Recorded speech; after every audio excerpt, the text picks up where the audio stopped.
I'm Vin. I'm Sori. If you would like to get your song reviewed, dear listener, there's the filthy capitalist option. As Sori says, $125 gets you straight to the head of the line. You don't have to be a part of the alliance. You don't have to be part of the group. Wait a minute. And the biggest thing is you don't have to wait. You hop, skip, and jump right in front of everybody. $125 gets you there. You do that 3 times, and then get mashed down to the $75 rate for perpetuity. Yes! Also, there is a band review option.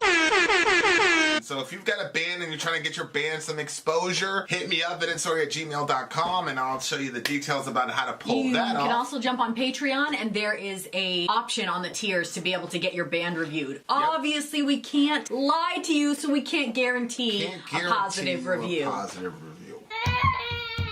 Get what you get. It's just rubbish. Rubbish. Rubbish. That's British for garbage.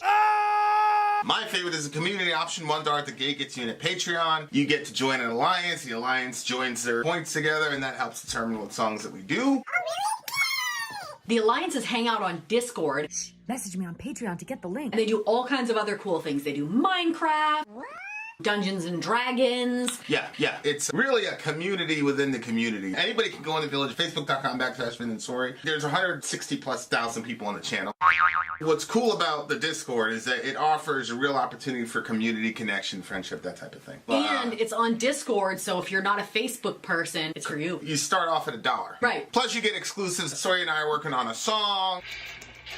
So the first 15 seconds of that was on Patreon. Also, at $15 tier and above, when we actually debut the video, they're going to be there live with us. There you are, dear listener. Buy our merch.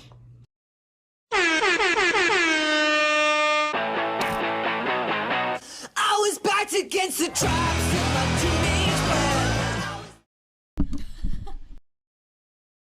teenage This is not an unsigned hype band. No.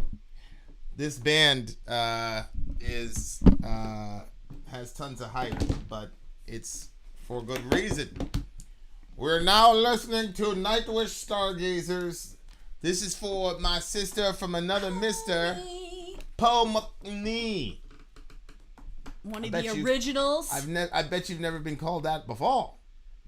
Paul McNee. Seriously, one of my favorite artists. I know I say that every time her stuff comes up, but... Okay, so here we go. This is them live in Temepere, I think, or Temepere. I'm not sure. But here they are. Nightwish live in Temepere or Temepere. This should be a good one. Let the shows begin. No. Go. I don't... We would like to play you a song from back in the days. Would you like to hear an old song? Yes. A song that has been off of the Nightwish set list for over 10 years. But we brought it back on this Endless Forms Most Beautiful World Tour. And it's been such a joy to play. So Temepere, do you want to hear this song? Temepere. That's the spirit. You are definitely ready. She is a rock freaking star, bro. Stargazers!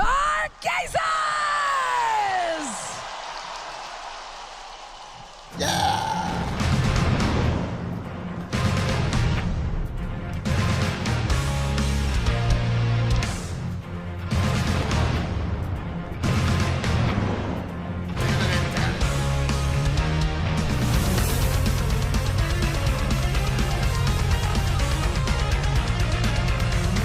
Okay.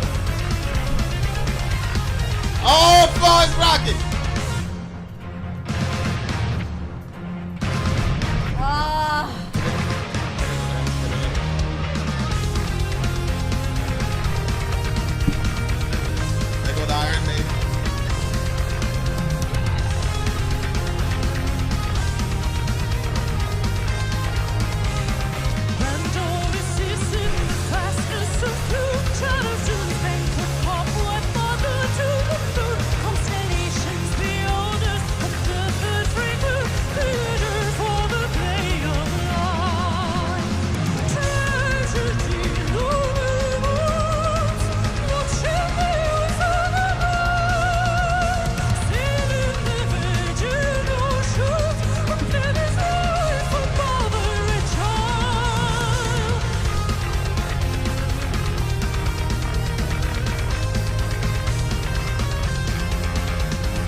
I'm with the heavy big guy.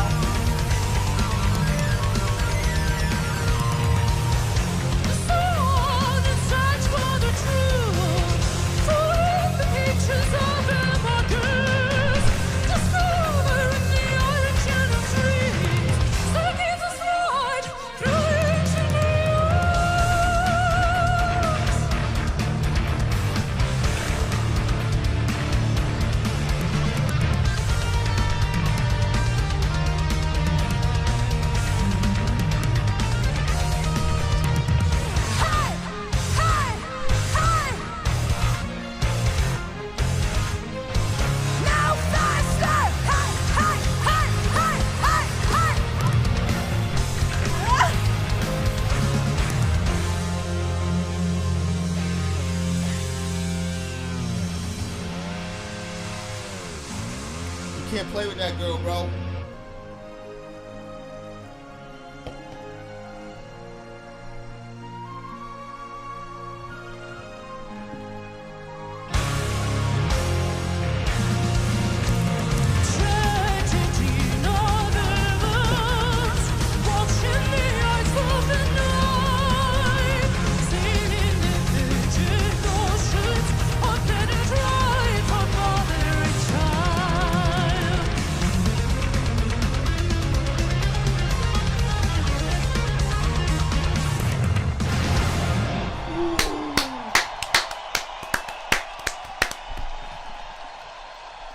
Shoot, man. As far as female artists, really, nobody can fuck with her. She is literally the best. She's the best. She's unbelievable. She's the best. She's the best vocally. She's the best in the way that she presents herself. She has like a lot of confidence when she's up there. She just does such a great job. And then she makes it kind of sound like you're in a theater and you're about to see a play. And then she just goes into singing, and it's just incredible. Absolutely incredible. Like she, there was this blonde lady that was in Arch Enemy before the current singer, and she was hardcore as far as stage presence.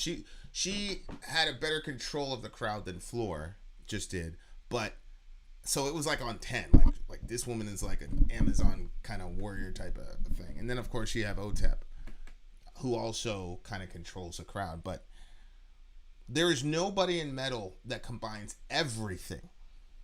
Like that lady from Arch Enemy, like she wasn't singing, it was rah, rah, rah, but she had such a control of the audience. Mm-hmm. But Floor controls the audience. She's a metalhead. You could tell she's a metalhead, and she knows how to control the audience and all that. It's just she has the complete.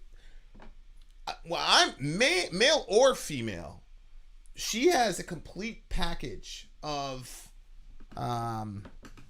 skills that make her unique, and it's not just other female rock stars. I mean, we've been at shows where the dude like couldn't manage the crowd at all. Yeah. So that's a stat. That is right. And they, they just knocked it right out of the park because Floor is a monster. But one of the things I liked about this song is one of my, I don't know, pet peeves, whatever. I generally don't think heavy when I think Nightwish. Like I don't think to myself, oh, that's a heavy band. No, I think of her voice going high. Right. But this song, it was that heavy. little chunky little interlude riff, that shit was tight, bro. It's just very chunky and simple, almost like a circa 2012 hardcore breakdown. They all sounded like that, but like it was sonically, it was insane. And what you saw on the screens in the background gave you that experience, and the flashing lights, and then her voice, and her saying that they were going back in time basically for 10 years ago where that song was sung. Yeah, and bringing it out now, that's one of the things that's really kind of awkward, might be the word, like because of the whole Jihad versus Floor and Tarja. I remember somebody was like, how would you feel if somebody was singing Jonathan Davis's lyrics? And I was like, yeah, I get that. So I could imagine staying away, and it's a really emotional song. I could imagine them staying away from that because of the whole Floor Tarja issue, but I guess they had come to the conclusion that, look, man, we're done. You know what I'm saying? Like, we're done. So yeah, good stuff. Lyrically, what you think it was about? Oh, I don't know. Let's go into it.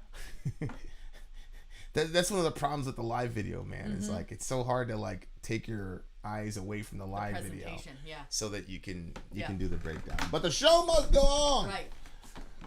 A grand oasis in the vastness of doom. Gloom. Child. Mine says gloom. Gloom. Oh. You're right. It's gloom. Child of dew-spangled cobweb, mother to the moon, constellation beholders of the third vagrant, theater for the play of life. So it looks like he's talking about life on Earth, right? Yeah. The vastness of gloom instead of the vastness of space. Child of a dew-spangled cobweb, mother to the moon. Constellation beholders of the third vagrant. That's why I said it's life on Earth, right? Because we're the third rock from the sun. Oh, okay. Theater for the play of life, which is probably a reference to what's his face? Was it Hamlet?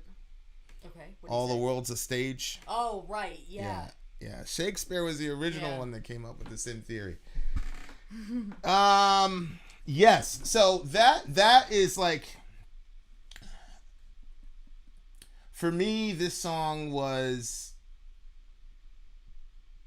like, I understand why Pony wanted this song. You know, this is a song that got Pony into Nightwish, and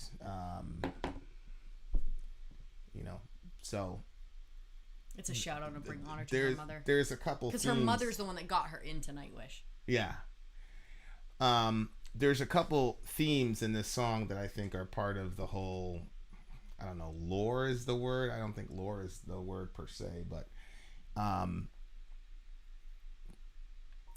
yeah, I think that I'm having a little moment here. Here's why I'm having a moment, you losers. I'll explain to you later. All right. Anyway, I think he's talking about life on Earth and, you know, mother to the moon, tragedian of heavens. So I don't know if that's a real word, tragedian of heavens. I'm assuming that means that, you know, heavenly tragedy. Watching the eyes of the night, sailing the virgin oceans, a planet ride for mother and child. So this could be a literal mother and child, which would make sense. Or it could also be Mother Earth. Mm-hmm. That's what I was thinking. Right? So in that sense, the mother there would be Mother Earth. So I think he's talking about life, you know, in the earth and maybe the futility of life. This right here is Pony's mom, and that right there is Pony's dad. So you see where Pony gets her beauty from. And, you know, this song was dedicated to her and her parents. She lost both of her parents, and this one particularly reminds her of mom. Floating upon the quiet hydrogen lakes in this ambrosial merry-go-round, they will gaze ephemeral life, touched by the billion-year show, separating the poet from the woe. Looks like he's talking about just going around and finding things to distract himself from pain. And of course, you've got the Oracle of Delphi, right? Oracle of the Delphian Domine. Yeah. Witness of Adam's frailty. Oh, wow. Seer of the master prophecy, the stellar world, her betrothed. So she was going to marry the world, whoever this she is. Wanderers in a cosmic caravan, universally bound, the starborn. A son in search for the truth, following the pages of the Almagest. Discovering the origins of dreams, stargazers right through the ancient realms. So I just think this is like a story of a person who's trying to reconcile himself to a great loss. And I'm not sure, I say this all the time, but like it just appears to me that was it Tomas or whatever, like was in love with Taria. So you had the whole Poet and the Pendulum. That was the first Nightwish song we did with the wrong singer, apparently. Poet and the Pendulum, where like there was that tension because you know he was madly in love with her. It appears but she was already married. It was just a lot of you know, drama. And did this come from the Poet and the Pendulum record? What record was this on? The name of the album is Oceanborn. It's Oceanborn 1998. Okay. Yeah, so there's a lot of themes in the lyrics about lost love and things like that. Yeah. In general on Nightwish, but then there's also the lyrical side of talking about how we're wanderers, how it's basically like we're trying to make meaning with each other in this sort of like, you know, empty universe where God isn't there, and it doesn't look like things are going to turn out well for this mother and son pair. But, you know, I think about my mom and her not being here anymore. That's one of the reasons why, you know, my ex and I, we, you know, did not end very well, and, you know, kids got hurt in the process. And because of it, you know, they all went through their phases where they hated her and all the rest of it. But it wasn't typical teenage, I hate you. It was, you know, born out of a lot of pain. And I remember saying to one of them, I said, look, little bro, I get it, man. Like, you know, your mom did you dirty, blah, blah, blah. But I'm telling you, the minute your mother dies, you're going to wish you had another second with her. And I'm speaking from experience. I didn't, you know, my mom was a Jamaican, is still a Jamaican woman. So they handled things a little bit differently. So we had our wars. And then God said, you got to go call your mother and tell her you forgive her and ask for forgiveness for yourself, for your guys' little jihad. So I did that, and she accepted it graciously, and I hung up the phone. And we weren't together at the time, but right after I hung up the phone, I was so emotional, and I texted you, and I was like, my mom's gonna die. It's the last time I talked to her. And you were like, what was going through your mind when I sent you that text, actually? Well, I always really wanted to meet your mother, and I knew that things had been, you guys had your wars and stuff. I think my understanding of family then was different than my understanding of family now.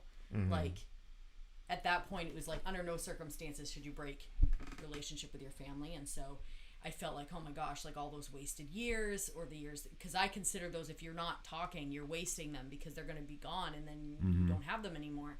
And so I was like hoping that you were wrong, because from what you explained about your mother, I felt like she was a deeply spiritual person. Like, yes, she had issues, and we all have issues. And so I just felt like that you guys, maybe in your older years, would be able to connect in a way that you didn't connect when you were a child. And so I was really hoping that for you, and I was just really, really hoping that you were wrong on that, and that it was just, you know, a bout of depression that was kind of like making you feel dark or sad. And also, I really wanted to meet your mother, and so I was just hoping that you were wrong, so that way I would get to meet her. But I kind of felt like you might be right, but I didn't want you to be right, so I couldn't really tell if you were going to be right or not. When you're too emotional on things, you know. So yeah 100%. And I think it's one of the things that, you know, being in the village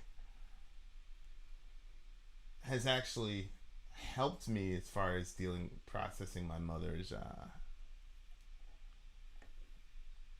death a lot more deeply than church.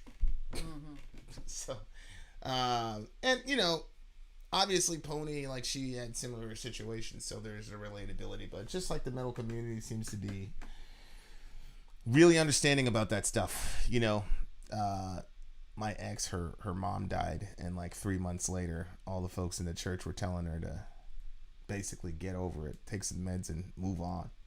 3 months after her mom blew herself away. Like, oh my goodness. So it's just, it's very hard when you have a death, and I think the biggest thing about when my ex mother-in-law died, or my mother-in-law, whatever, was like, the whole world just kept going. And I was so resentful about the fact that everybody was just going on with their life like the most important person in the world hadn't died, you know? So, moms are a hell of a thing, man. Hell of a thing. And, you know, mine had to be mom and dad for a lot of times. So, yeah, there you go. Yeah. Shout out to, here's DJ. Losing a parent earlier than you should makes you square with your maker. Gifted program style. I don't know what gifted program style means, but that was probably a you know, fat finger or whatever. But the idea, you know, like that whole, what is it? I love you forever. I love you for always. You know, the little cycle of life where the mother is taking the kid out of the hospital and brings him up the stairs and changes. You know that story. Okay, so it's called I Love You Forever, I Love You for Always, or something like that. So it starts with the mom. She's like in her 30s, and she brings this little baby up to, you know, and it's a baby, and then she's got to feed the baby because you got to change the baby, you got to do all this stuff, and then it's like, oh, eventually the little boy grew, but then the mom became more, you know, older, so the kid had to feed, and then when he'd feed, he'd say, I love you forever, I love you for always, blah blah blah blah. So when he was a baby, his mom was taking care of him basically, and then when he grows up, his mother gets old, he's taking care of her. So all the things she did for him, carrying up the stairs, blah blah blah, he does for her. Yeah. It's just a beautiful beautiful story. I heard that story straight through from beginning to end one time, and I've never listened to it again, and I never will, ever. My ex discovered the book, and Dorian was like, he loved that book. He loved that book. So they'd sit on the couch and oh God. But that was long before my mother died. Long before my mother died. It was so sad to me. And the other part of it was like knowing that that's going to happen to my mom. You know, like it was just like, wow. And the thing is I never, you know, my mom and my dad, you know, they had their little struggles or whatever. So I never saw my mom and dad together. I told the story a million times. I'm in Jamaica. Some woman's walking up the driveway, and then, you know, my cousin says, "That's your mom." And I ran out and I said, "Are you my mom?" And she goes, "Yeah, I'm your mom." So that's how I met her, you know. So she's irreplaceable, man. It's got to be hard too, because like my mom was sick for so much time when I was growing up that I didn't view my mother as like somebody who was strong. I felt like she was always on the verge of dying because she was so ill. And your mother, from your story, seems like she was extremely strong. And so, you know, she would go through cycles of having a hard time, but then when she was ready to put her foot forward, like 3 cars in the garage, you know, like it was just, it was all kinds of, so, you know, I think that a strong person like that, like thinking of them, you know, growing old and stuff is more difficult than someone who you already kind of view as frail. You know what I'm saying? Yeah, and when I heard that story, I had just gotten my mother. You know what I mean? So You were that little? Yeah, I was like first grader when I heard this story. So I had just, in my mind, finally hooked up with my mom again, and then I'm confronted with this fact that she's going to die one day. Oh my gosh. You know, so I've only heard that story once, and I'll never read that again. But there's no need to, because she's gone anyway, so I can't. It's not like I can take care of her anyway. So she's yeah. But anyway, I completely understand why Pony chose this song. It's a good song, man. Really, really good song. And you know,